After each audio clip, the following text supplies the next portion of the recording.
Kay inisalig ka niya. Imbis na nahuswasa na ka, pero siya, wala pa siya mahuman o spread sa imong problema. Sulti dito sa imong problema nga sa upan. Amen? Amen.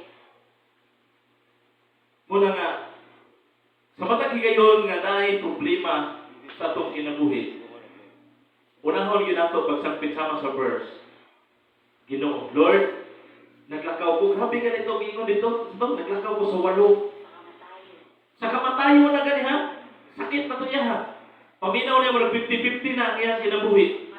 Hapit na yun siya. Kita mo tao nga naghigda na niya, di na mo lihok, pero tinigsulti ni mo muli muluha.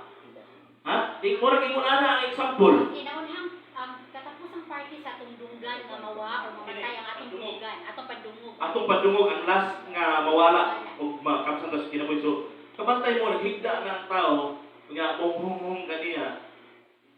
Mga ipasaylo sa Ginoo, ipasaylo natin ka, ayaw na kabalaka, di ba? Sa garita, ayaw na kagool sa imong mga anak. Pahuway na.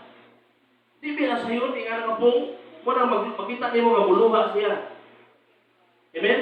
So, mao to, example sa verse. Ingon ana, ang sitwasyon. Pero kung sa gingon niya, dili ako mahadlok Ginoo.